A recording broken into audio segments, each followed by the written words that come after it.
Olá, semana de muitas discussões e ânimos exaltados no plenário da Câmara. Foram aprovados projetos com medidas de proteção às mulheres, como o que aumenta a pena para quem manipular e compartilhar imagens com cunho sexual de candidatas a cargos eletivos. Também foi aprovado o projeto que define como aplicar a Lei Maria da Penha no caso de mulheres indígenas vítimas de violência. Outro proíbe que sejam penhorados bens essenciais de pessoas com deficiência, como carro e até cadeira de rodas. Teve ainda propostas voltadas para prevenir e minimizar efeitos de desastres climáticos, como que suspende corte de luz dos atingidos e prorroga prazos para microempresas pagarem tributos. Mas o que dominou as discussões e chegou a provocar suspensão de sessão de votações foi a denúncia do Ministério Público contra o ex-presidente Jair Bolsonaro.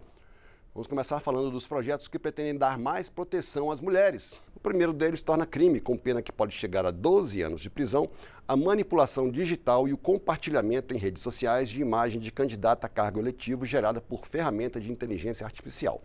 O projeto aprovado, já enviado para análise do Senado, cria o crime de conteúdo sexual manipulado por inteligência artificial no Código Penal. Quem manipular, produzir ou divulgar conteúdo de nudez ou ato sexual falso gerado por tecnologia de inteligência artificial está sujeito a pena de até 6 anos de prisão. A pena, porém, pode ser aumentada se a vítima for mulher ou se o conteúdo for compartilhado em redes sociais, podendo chegar a 9 anos de prisão. Se a vítima for candidata, pode chegar a 12 anos. No caso de o autor do crime ser também candidato, terá o registro cassado. A proposta foi criticada por parlamentares da oposição, como Bia Kicis, do PL do Distrito Federal. Esse projeto me parece algo como um lobo em pele de cordeiro. E eu preciso dizer isso, senhor presidente, porque nesse momento paira uma grande desconfiança sobre a atuação da Corte Eleitoral. Eu, como deputada da direita conservadora, tenho sofrido perseguição. A relatora, a deputada Leandra Moura, do União de Sergipe, defendeu o projeto. E que eu quero aqui garantir que não existe qualquer coibição do uso da inteligência artificial quando utilizada para o bem. Aqui a gente pune quem abusa da inteligência artificial para cometer crimes, que transformem e desfigurem a imagem de qualquer cidadão de forma sexualmente. E pune com mais severidade, obviamente, os crimes cometidos contra mulheres candidatas, idosos, pessoas com deficiência e crianças nos termos do artigo penal. O segundo projeto, também já enviado para o Senado, cria regras para o atendimento de mulheres indígenas vítimas de violência doméstica e familiar. A proposta define como a Lei Maria da Penha deve ser aplicada quando a vítima é mulher indígena. Estabelece, por exemplo, a obrigatoriedade do uso de intérpretes e o respeito à identidade e tradições do povo indígena. O projeto também deixa claros os direitos da mulher indígena nesses casos, entre os quais o de ser atendida por um policial capacitado, ter suas palavras traduzidas fielmente, ser acompanhada por um familiar ou representante de sua etnia e pedir medidas protetivas de urgência. A autora do projeto, a deputada Célia Chacriabá, do PSOL de Minas Gerais, disse que o tratamento específico à mulher indígena vítima de violência é um resgate de uma dívida histórica. No dia de hoje, uma mulher indígena, Guarani Kaiowá, no Mato Grosso do Sul, foi morta por açoite de foice na cabeça. Por isso se faz tão necessário votar esse projeto de lei, que não se trata de partido de esquerda nem de direita, mas se trata de um Brasil profundo, que tem uma dívida histórica com as mulheres indígenas. A Câmara também aprovou e enviou para o Senado o projeto que impede a penhora de bens que são indispensáveis às pessoas com deficiência, como o carro usado como meio de transporte, medicamentos de uso contínuo e até cadeiras de rodas. De acordo com a proposta, não poderão ser penhorados os equipamentos ou bens essenciais, o que vale também para próteses, órteses, bengalas, muletas e andadores.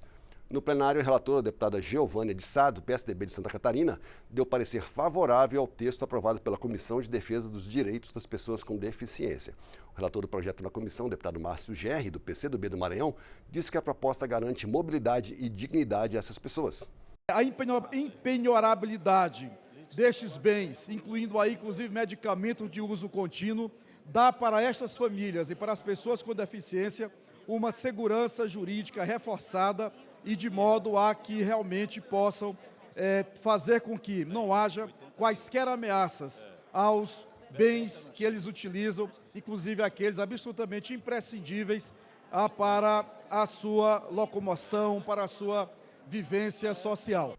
E desde o ano passado, com as enchentes que afetaram o Rio Grande do Sul, deputados e deputadas aprovaram projetos voltados para minimizar e prevenir o impacto de tragédias desse tipo. Essa semana foram aprovados 3. 2 deles foram enviados para o Senado. É o caso do projeto que prevê descontos nas contas de água, luz e esgoto dos consumidores diretamente afetados por desastres naturais. A proposta estabelece que, durante o estado de calamidade pública, ficam suspensos da conta de luz as cobranças de adicionais, como a bandeira tarifária. Também fica suspenso o corte de energia daquelas famílias que não pagaram as contas. E as empresas responsáveis pelo fornecimento de água e tratamento de esgoto também deverão prever medidas de flexibilização das tarifas quando houver um desastre climático. O projeto define ainda que depois que acabar o estado de emergência, as concessionárias de energia elétrica não poderão cobrar multa e juros daqueles consumidores inadimplentes diretamente atingidos. O projeto foi aprovado por unanimidade. Mas o deputado Tarcísio Mota, do PSOL do Rio de Janeiro, disse que são necessárias mudanças que vão além de medidas emergenciais. Segundo ele, essas situações agora são rotina. Esse tipo de projeto precisa nos fazer pensar e ir além. As medidas que nós estamos tratando como medidas excepcionais são cada vez mais a regra da lógica ambiental em que vivemos. Nós não estamos mais numa situação em que os desastres socioambientais são exceção ou são esporádicos. Eles são a regra. O segundo projeto enviado para o Senado prorroga automaticamente por 6 meses o prazo de pagamento de impostos para microempresas e empresas de pequeno porte localizadas em estados de situação de calamidade pública. A proposta foi apresentada pela deputada Júlia Zanata, do PL de Santa Catarina.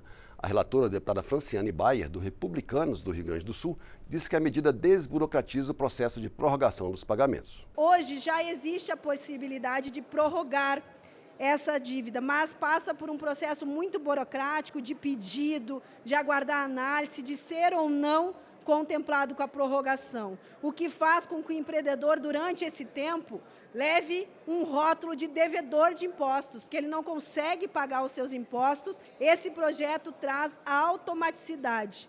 O terceiro projeto, que trata de desastres climáticos, diminui as exigências para que recursos federais sejam usados em obras de drenagem e manejo de águas de chuvas de municípios atingidos. Esse projeto já foi aprovado também pelo Senado e agora pode virar lei. De acordo com dados do Sistema Nacional de Informações sobre Saneamento, mais da metade dos municípios do país possuem sistema de drenagem urbana deficiente. O relator do projeto, o deputado Bongás, do PT do Rio Grande do Sul, disse que a alteração na lei vai permitir, por exemplo, obras como diques e canalização de águas de chuva com recursos federais. A proposta busca evitar restrições ao aporte de recursos para a drenagem urbana, permitindo investimentos estratégicos em municípios críticos e ampliando a capacidade de enfrentamento a desastres naturais. Como exemplo, a alteração possibilitará transferências federais para obras de drenagem do Rio Grande do Sul, recentemente afetado por chuvas intensas, reforçando a necessidade de uma tramitação célere do projeto.